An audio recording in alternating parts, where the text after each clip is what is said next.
नमस्कार बच्चों, आज हम क्लास 10th समाज विज्ञान के एक एक नंबर के जो प्रश्न आते हैं उन प्रश्नों के कुछ हल आपके लिए लेकर के आए हैं।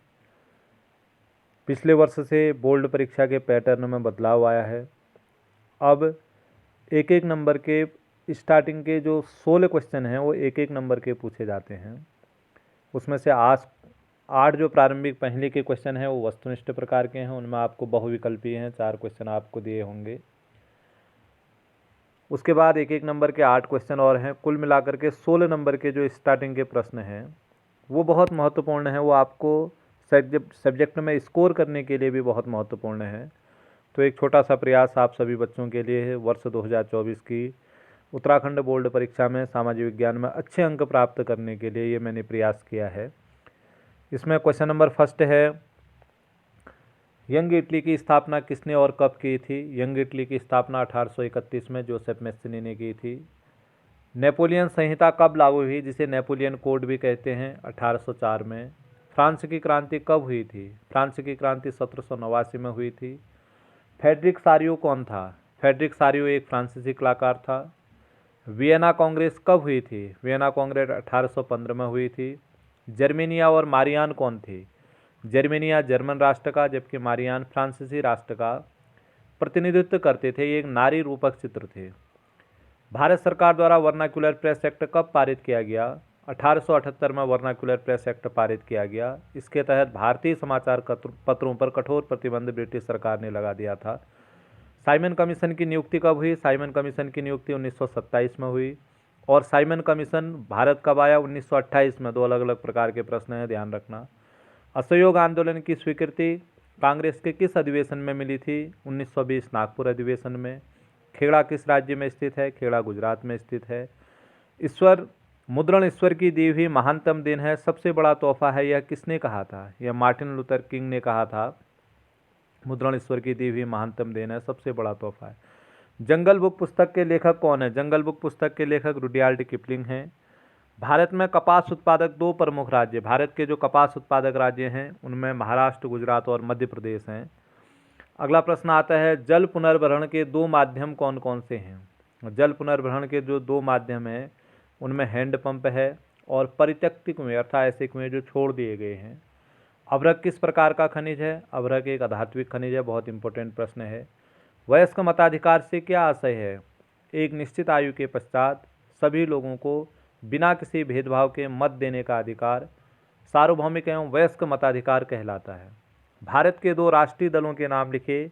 भारत के 2 राष्ट्रीय राजनीतिक दल हैं, भारतीय जनता पार्टी और भारतीय राष्ट्रीय कांग्रेस। भारत के 2 क्षेत्रीय राजनीतिक दलों के नाम बहुत इंपॉर्टेंट है। ये 2 क्षेत्रीय राजनीतिक दल हैं, शिवसेना और अकाली दल। श्रीलंका के 2 भाषाई समूहों के नाम। श्रीलंका में भाषाई आधार पर 2 समूह हैं, सिंहली और तमिल। बेल्जियम के भाषाई समूहों के नाम। बेल्जियम में भाषाई आधार पर 3 समूह हैं, डच, फ्रेंच और जर्मन। बेल्जियम की राजधानी कहाँ है? बेल्जियम की राजधानी ब्रुसेल्स है। 2 एकात्मक देशों के नाम लिखिए। 2 एकात्मक देशों के नाम हैं श्रीलंका और ब्रिटेन। 2 एकात्मक देश श्रीलंका और ब्रिटेन। विश्व के 2 संघात्मक देशों के नाम। विश्व के संघात्मक देशों में भारत, अमेरिका और बेल्जियम है। प्रति व्यक्ति आय से क्या तात्पर्य है? राष्ट्रीय आय को जनसंख्या से भाग देने पर प्रति व्यक्ति आय ज्ञात की जाती है। बहुत इंपॉर्टेंट है, कई बार ये प्रश्न पूछा जाता है ये वाला। आपदा किसे कहते हैं? खतरे का वह स्वरूप जिसके कारण से सामाजिक ढांचा अस्त व्यस्त हो जाता है, उसे आपदा कहते हैं। सुनामी क्या है? समुद्र से बंदरगाह की ओर आने वाली विनाशकारी लहरों को सुनामी कहते हैं। सुनामी किन क्षेत्रों में आती है? सुनामी समुद्र तटीय क्षेत्रों में आती है। सुनामी आने के 2 कारण। सुनामी आने के 2 कारण हैं, भूकंप और भूस्खलन। प्राथमिक चिकित्सा क्या है? किसी घायल व्यक्ति को उपयुक्त डॉक्टरी सहायता मिलने से पहले जो उपचार दिया जाता है उसे प्राथमिक चिकित्सा कहते हैं। बहुत इंपॉर्टेंट प्रश्न है। 2 वैकल्पिक संचार के साधनों के नाम लिखिए। वैकल्पिक संचार के 2 साधन हैं, वायरलेस और हैम रेडियो। अगला प्रश्न आता है, वॉकी टॉकी किससे संबंधित है? ये वॉकी टॉकी जो है हैम रेडियो से संबंधित है। इसका सही आंसर हैम रेडियो है। ग्राम आपदा प्रबंधन समिति का अध्यक्ष कौन होता है? तो इसका सही आंसर ग्राम प्रधान। जिला आपदा प्रबंधन समिति का अध्यक्ष जिला अधिकारी। जिला आपदा प्रबंधन समिति के 2 सदस्य, बहुत इंपॉर्टेंट है, मुख्य चिकित्सा अधिकारी और मुख्य विकास अधिकारी। राज्य आपदा प्रबंधन समिति का अध्यक्ष कौन होता है? तो राज्य आपदा प्रबंधन समिति के अध्यक्ष मुख्यमंत्री होते हैं। राज्य आपदा प्रबंधन समिति के 2 सदस्य, उसमें एक मुख्यमंत्री हो जाएंगे, दूसरा राजस्व विभाग के सचिव। सूखा राहत हेतु कौन सा मंत्रालय उत्तरदायी है? सूखा राहत के लिए कृषि मंत्रालय उत्तरदायी है। बाढ़ राहत हेतु कौन सा मंत्रालय उत्तरदायी है? तो बाढ़ राहत हेतु केंद्रीय जल आयोग, सेंट्रल वाटर कमीशन, ये इसके लिए उत्तरदायी है। नाभिकीय दुर्घटना हेतु कौन सा मंत्रालय उत्तरदायी है? तो इसके लिए सही आंसर है गृह मंत्रालय। बहुत इंपॉर्टेंट प्रश्न है ये भी। एनडीआरएफ का पूरा नाम, एनडीआरएफ का पूरा नाम है नेशनल डिजास्टर रिलीफ फोर्स। ये एनडीआरएफ का पूरा नाम है नेशनल डिजास्टर रिलीफ फोर्स। अगला आता है एनसीसी का गठन कब हुआ था? एनसीसी का गठन वर्ष 1948 में हुआ था। एनसीसी का पूरा नाम, एनसीसी का पूरा नाम है नेशनल कैडेट कोर। ये एनसीसी का पूरा नाम है। एनसीसी का मुख्य उद्देश्य बहुत इंपॉर्टेंट है, धर्मनिरपेक्ष दृष्टिकोण का विकास करना, राष्ट्रभक्ति की भावना का विकास करना। एनएसएस का पूरा नाम नेशनल सर्विस स्कीम, राष्ट्रीय सेवा योजना। ये एनएसएस का पूरा नाम है, आपको ध्यान रखना है, राष्ट्रीय सेवा योजना। एनएसएस का गठन कब हुआ था? वर्ष 1969-70 में एनएसएस का गठन हुआ था। एनएसएस का आदर्श वाक्य मैं नहीं हम, नॉट मी बट वी।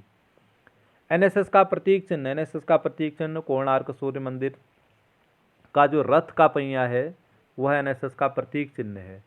पर्वतीय क्षेत्र में आने वाली 2 आपदाएं, भूकंप और भूस्खलन।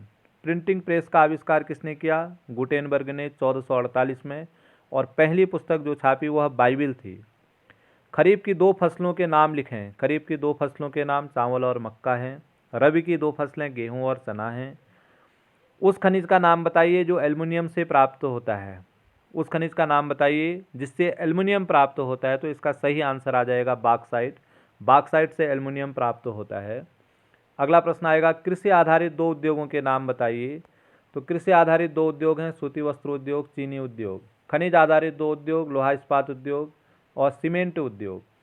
सुनहरा रेशा किसे कहते हैं? जूट या पटसन को सुनहरा रेशा कहते हैं। 2 रेशेदार फसलों के नाम, 2 रेशेदार फसलें हैं जूट और कपास। नारीवादी किसे कहते हैं? महिलाओं के हितों की बात करने वाले संगठन को नारीवादी कहते हैं।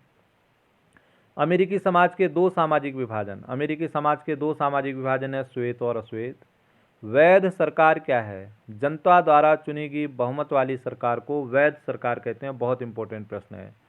आनंदमठ उपन्यास के लेखक कौन हैं? आनंदमठ उपन्यास के लेखक बंकिम चंद्र चटर्जी हैं। भारत की कार्यशील जनसंख्या का कितना प्रतिशत हिस्सा कृषि कार्य में लगा हुआ है? तो इसका सही आंसर है 64%। अगला प्रश्न आएगा भारत के किस शहर को इस्पात नगरी के नाम से जाना जाता है? जमशेदपुर को इस्पात नगरी के नाम से जाना जाता है। नागरिक अधिकार आंदोलन किस देश से प्रारंभ किया गया था? सही आंसर अमेरिका। लोकतंत्र की 2 चुनौतियां, वेरी इंपॉर्टेंट प्रश्न है, इसको आप ध्यान रखिए। लोकतंत्र की जो 2 चुनौतियां, वेरी इंपॉर्टेंट प्रश्न है। तो 2 चुनौतियां हैं जातिवाद और क्षेत्रवाद। विश्व का सबसे बड़ा लोकतांत्रिक देश भारत। एचडीआई का पूरा नाम ह्यूमन डेवलपमेंट इंडेक्स, मानव विकास सूचकांक। एचडीआर का पूरा नाम मानव विकास रिपोर्ट, ह्यूमन डेवलपमेंट रिपोर्ट। बीएमआई का पूरा नाम बॉडी मास इंडेक्स, शरीर का व्यापक सूचकांक।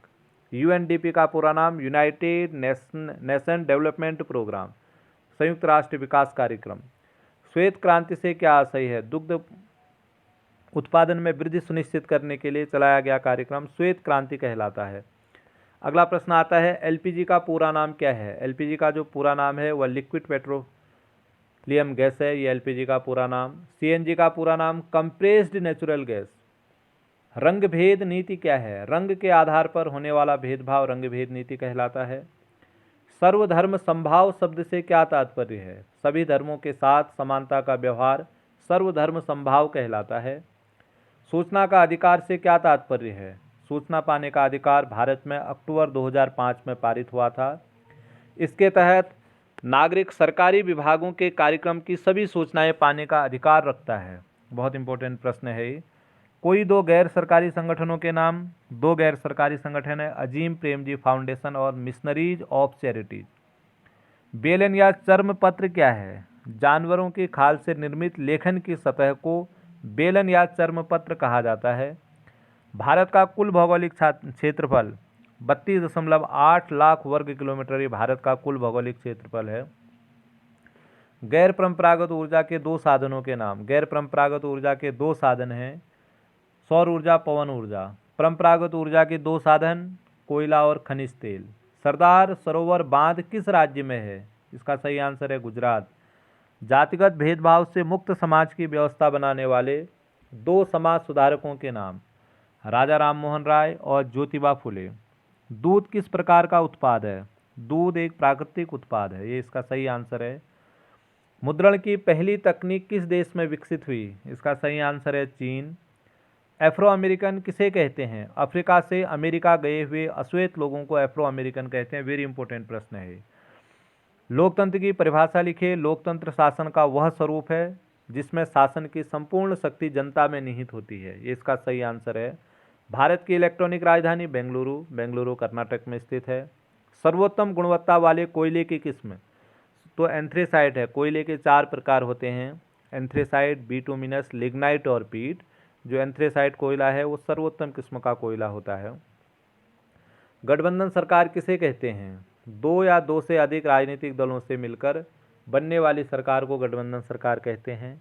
लैंगिक विभाजन का क्या अर्थ है? जिस समाज में महिलाओं तथा पुरुषों में असमानता देखने को मिलती है उसे लैंगिक असमानता के नाम से जाना जाता है। किस प्रकार की शासन व्यवस्था में कायदे कानून द्वारा शासन देखने को मिलता है? इसका सही आंसर है लोकतंत्र। भारत में सिंचाई के प्रमुख साधन, नदी, नहरें, कुएं। पारिवारिक कानून से क्या आशय है? बहुत अच्छा प्रश्न है। पारिवारिक विवादों के निपटाने के लिए जो कानून बनाए जाते हैं उन्हें पारिवारिक कानून कहते हैं। गुटेनबर्ग द्वारा छापी गई पहली पुस्तक कौन सी थी? तो इसका सही आंसर है बाइबिल। दो लोह अयस्कों के प्रकार। लोहे के दो अयस्क के प्रकार है, मैग्नेटाइट और हेमेटाइट। 4 प्रकार हैं लोहे के, मैग्नेटाइट, हेमेटाइट, लिमोनाइट और साइडेराइट। उपभोक्ता उद्योग किसे कहते हैं? उपभोक्ता उद्योग से आशय ऐसा उद्योग है जो उपभोक्ताओं की आवश्यकता से संबंधित वस्तुओं का निर्माण करता है, उसे उपभोक्ता उद्योग कहते हैं। आधारभूत उद्योग क्या है? इसका आंसर है ऐसे उद्योग जिनमें उत्पादित होने वाली वस्तु दूसरे उद्योगों में कच्चे माल के रूप में प्रयोग की जाती है, उसे आधारभूत उद्योग कहते हैं। समरूप समाज किसे कहते हैं? जिन समाजों का स्वरूप दूसरे समाज की भांति होता है उसे समरूप समाज कहते हैं। प्रथम पृथ्वी शिखर सम्मेलन कब हुआ था? इसका सही आंसर है जून 1992 में ब्राजील के रियो डी जेनेरो शहर में। किसने बांधों को आधुनिक भारत के मंदिर कहा था? जवाहरलाल नेहरू। गुल अथवा कुल क्या है? गुल अथवा कुल जलवाहिकाएं हैं जिसमें नदी की धारा को मोड़कर खेतों में सिंचाई के लिए प्रयोग किया जाता है। रेट होल खनन क्या है? भारत के पूर्वोत्तर राज्यों विशेषकर मेघालय के चेरापूंजी में परिवार के सदस्यों द्वारा एक लंबी सुरंग के रूप में कोयले का खनन किया जाता है, इसे रेट होल खनन कहा जाता है। धर्मनिरपेक्ष राज्य किसे कहते हैं? जहाँ पर सभी धर्मों के साथ समान व्यवहार होता है, ऐसा राज्य धर्मनिरपेक्ष राज्य कहलाता है। विश्व में आर्थिक मंदी या महामंदी कब आई थी? 1929-30 में। भारत में प्रथम सूती वस्त्र मिल कब और कहाँ लगाई गई थी? 1854 मुंबई। भारत में प्रथम जूट मिल कब और कहाँ लगाई गई थी? 1859 कोलकाता। भारत में पहली प्रिंटिंग प्रेस कब लाई गई थी? बहुत इंपॉर्टेंट प्रश्न है। 16वीं शताब्दी में पुर्तगाली धर्म प्रचारक लाए थे। केसरी समाचार पत्र का प्रकाशन किसने किया? तो इसका सही आंसर है बाल गंगाधर तिलक। मुद्रण क्रांति का क्या अर्थ है? प्रिंटिंग प्रेस द्वारा पुस्तकें छापने का नया तरीका मुद्रण क्रांति कहलाता है। ऑपरेशन फ्लड क्या है? दुग्ध उत्पादन में वृद्धि सुनिश्चित करने के लिए चलाया गया कार्यक्रम ऑपरेशन फ्लड कहलाता है। भारत के दो मुख्य गेहूं उत्पादक राज्यों के नाम। भारत के जो दो मुख्य गेहूं उत्पादक राज्य हैं उसमें पंजाब और उत्तर प्रदेश हैं। भारत के दो मुख्य चाय उत्पादक राज्य असम और पश्चिम बंगाल। भारत में चावल उत्पादक दो प्रमुख राज्य उड़ीसा और पश्चिम बंगाल। भूदान ग्रामदान आंदोलन किसने चलाया? सही आंसर विनोबा भावे। खेतड़ी क्यों प्रसिद्ध है? खेतड़ी तांबे के लिए प्रसिद्ध है, यह राजस्थान में स्थित है। भारत का सबसे बड़ा सौर ऊर्जा संयंत्र गुजरात में भुज के निकट माधोपुर में है। मध्य प्रदेश में स्थित तांबा उत्पादक क्षेत्र का नाम क्या है? सही आंसर है बालाघाट। कौन सा उद्योग चूना पत्थर को कच्चे माल के रूप में प्रयोग करता है? तो सीमेंट उद्योग इसको प्रयोग करता है। वह स्थान जहां भारत में पहला सीमेंट उद्योग लगाया गया, बहुत इंपॉर्टेंट प्रश्न है, चेन्नई में 1904 में, चेन्नई तमिलनाडु। भारत में महिलाओं के लिए आरक्षण की व्यवस्था कहाँ पर है? भारत में महिलाओं के लिए आरक्षण की व्यवस्था पंचायती राज व्यवस्था में है। बाल लिंग अनुपात से क्या आशय है? 1000 बालकों पर बालिकाओं की संख्या बाल लिंग अनुपात कहलाता है। वैश्वीकरण क्या है? देश की अर्थव्यवस्था का विश्व की अर्थव्यवस्था के साथ समन्वय स्थापित करना ही वैश्वीकरण कहलाता है। उपभोक्ता सुरक्षा अधिनियम कब पारित हुआ था? उपभोक्ता सुरक्षा अधिनियम को कोपरा भी कहते हैं, कंज्यूमर प्रोटेक्शन एक्ट। यह वर्ष 1986 में पारित हुआ था। आपदा प्रबंधन में महत्वपूर्ण भूमिका निभाने वाले 2 संगठनों के नाम? भारतीय सशस्त्र बल, राष्ट्रीय व अंतर्राष्ट्रीय स्वयंसेवी दल। 1815 में वियना कांग्रेस में कौन कौन से देश शामिल थे? बहुत इंपॉर्टेंट प्रश्न है। ब्रिटेन, रूस, प्रसा और ऑस्ट्रिया। इटली का एकीकरण कब पूरा हुआ था? इटली का एकीकरण 1870 में पूरा हुआ था। अगला प्रश्न आता है, जर्मनी का एकीकरण कब पूरा हुआ था? जर्मनी का एकीकरण 1871 में पूरा हुआ था। इटली के क्रांतिकारी जोसेफ मैस्सिनी ने कौन से 2 संगठन बनाए? इटली के जो क्रांतिकारी मैस्सिनी थे, मैस्सिनी ने यंग इटली और यंग यूरोप नामक 2 संगठन बनाए। गांधी जी दक्षिण अफ्रीका से भारत कब लौटे थे? गांधी जी दक्षिण अफ्रीका से भारत जनवरी 1915 में लौटे थे। ये वर्ष 2024 की बोर्ड परीक्षा, सामाजिक विज्ञान की जो बोर्ड परीक्षा है, उस हेतु ये बहुत महत्वपूर्ण प्रश्न है। आप विद्यार्थियों को, अपने सहयोगियों को इन प्रश्नों को जरूर भेजिए ताकि बच्चों का अधिक से अधिक भला हो सके। ये प्रश्न बहुत ही महत्वपूर्ण है। इसमें से बच्चों को निश्चित रूप से पास तो हो जाएंगे, लेकिन अच्छे अंक लाने में इन प्रश्नों के द्वारा उन्हें सफलता प्राप्त होने वाली है। बहुत बहुत धन्यवाद।